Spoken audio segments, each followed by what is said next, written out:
What's up, everybody? This is Ryan with Standing Oak Permaculture. It's been about 4 months since I sat in this chair last in front of the camera, and it was at the end of the tour of the indoor operations of my mushroom farm. So now that it's all nice and green and beautiful and humid outside, let's go take a look around.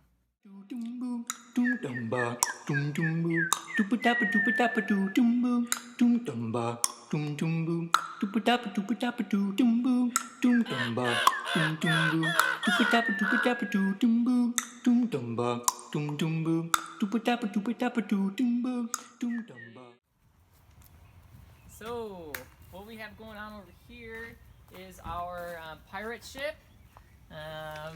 Essentially, this is a human-powered substrate mixer.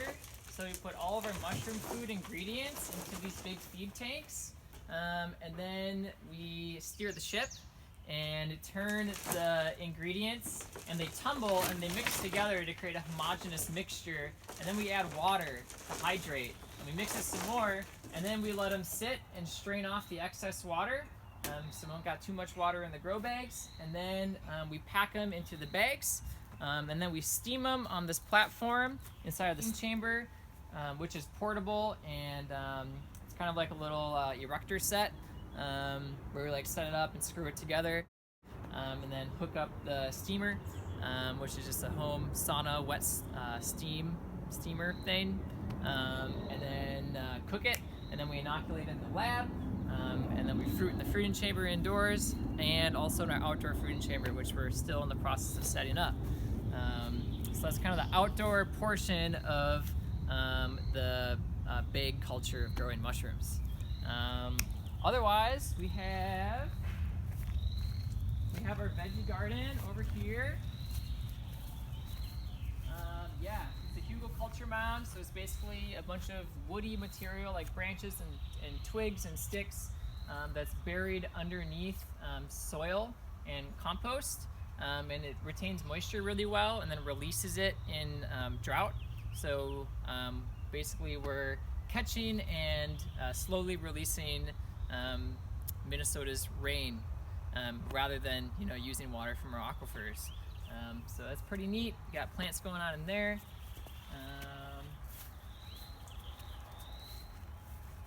This is a bunch of buckthorn that we pulled out from the woods. What's up, buckthorn? You looked better about 2 weeks ago.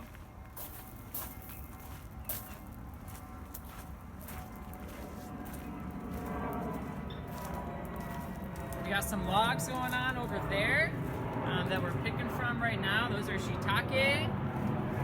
We'll bring you back to the main yard. This is the pond.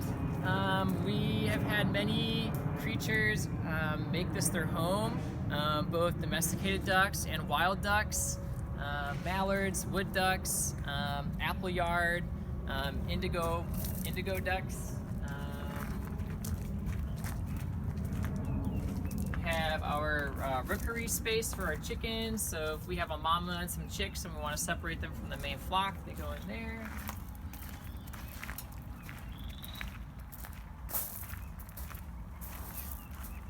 This is our beautiful oak savanna type forest. So there's about 23 mature oak trees that live in there, and that's where we took out a lot of buckthorn this spring. We're also doing some replanting, kind of revegetating with native plants. Got raspberries here.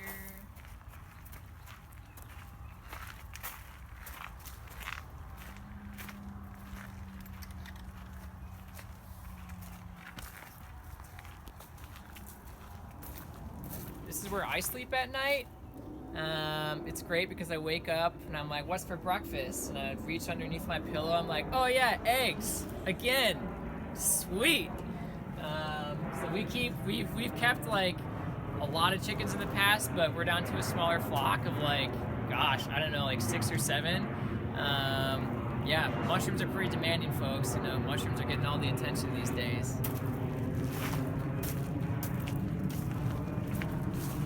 have a bunch of nettles in here, which are beautiful for spring eating greens. They have a lot of protein and micronutrients and macronutrients.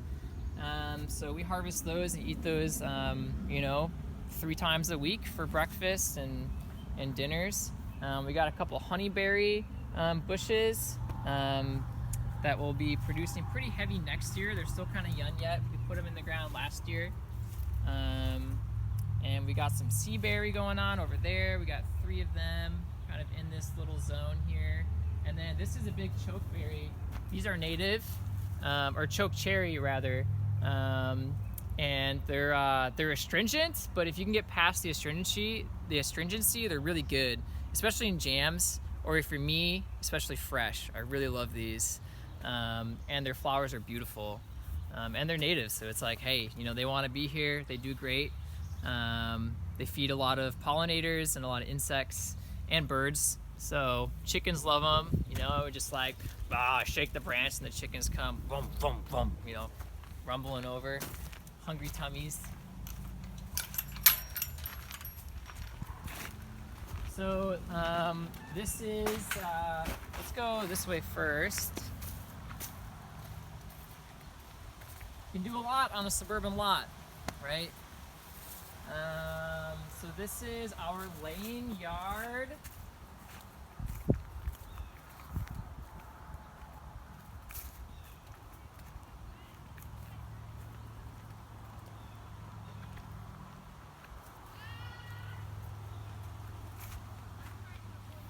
So these are our shiitake logs. We inoculated 455 logs this year. And they are basically, the mycelium is incubating. So they're like little babies, and they're exploring their new space and sending out, figuring out which metabolites they need to send out in order to collect energy from the log. And we're kind of babying them. So we sprinkler them once a week to give them 1 inch of rainfall, or 1 inch of water if we don't get 1 inch of rainfall. So that's what they want on a weekly basis. So we keep them low to the ground, they can retain humidity, and we got them covered with burlap, because otherwise the woodpeckers come down, they're like, wow, what are all these soft spots in these logs? This is great. And then they don't ever get disappointed, because they never find an insect, but they just keep on pecking. So don't know what that's about, but we've adapted. And we got the compost pile down here, so we put out our spent blocks. You can't see them because they're covered by all the burdock that we dug out today of our prairie zone. So we're trying to get some prairie plants going on for the pollinators, just for the health of the whole kind of like neighborhood.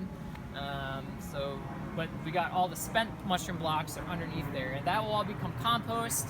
We'll mix that together, and next spring, that will be the food for the almond agaricus mushrooms that we grow on compost. So gotta start that process early, folks. Compost is not a take and bake pizza kind of operation. Over here, we did have another table. This is where we inoculated all of our logs. Many hours, many hours, and it would have been many more without the help of my mom and dad. Thanks, Mom. Thanks, Dad. And my beautiful wife, too. She helped out.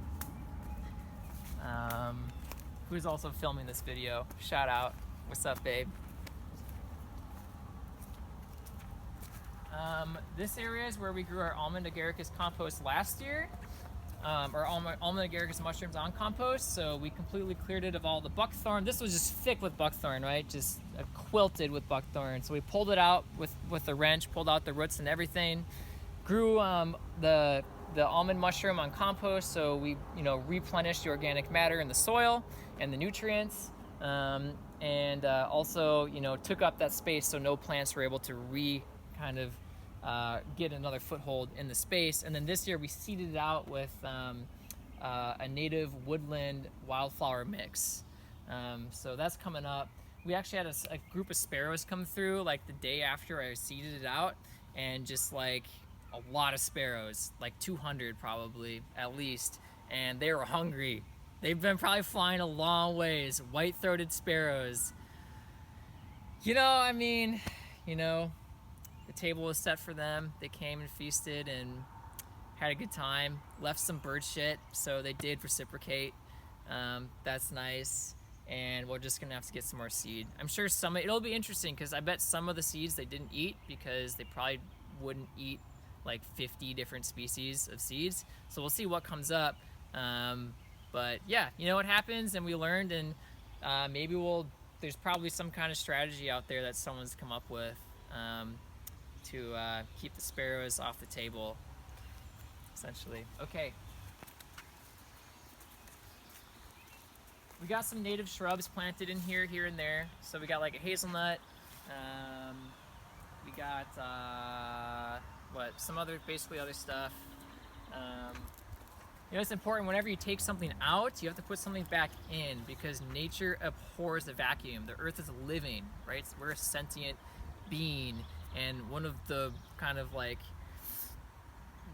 characteristics, like the base characteristic, is like soil cannot be bare. Soil is the mother and needs like children, right, to grow from her.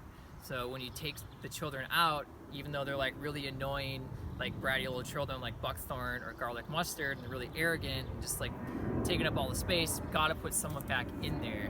We gotta put the angel children so they can do their thing and have more biodiversity for everybody, which is good.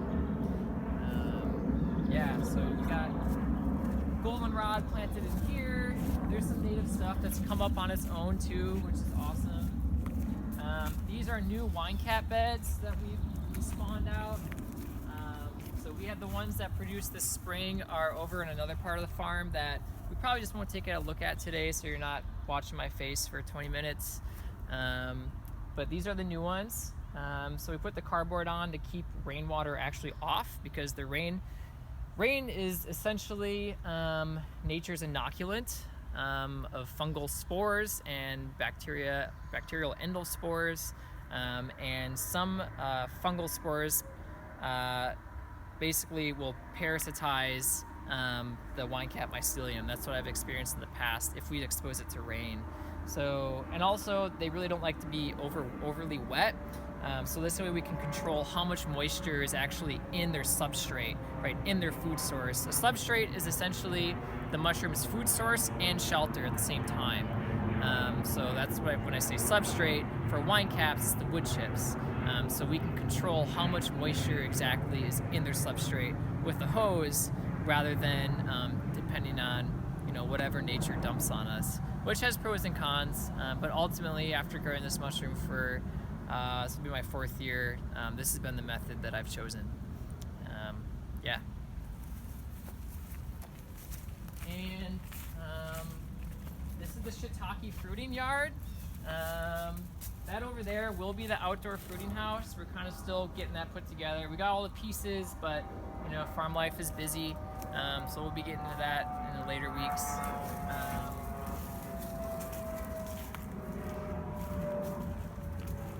Crazy mushrooms, y'all. These shiitake just went bonkers this spring.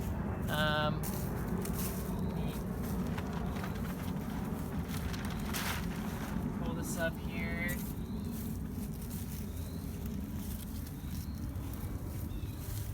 Yeah.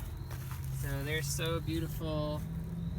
Ready for your plates, for your amazing, creative, unique recipes that I'm sure you will come up with using these creatures of light and medicinal life.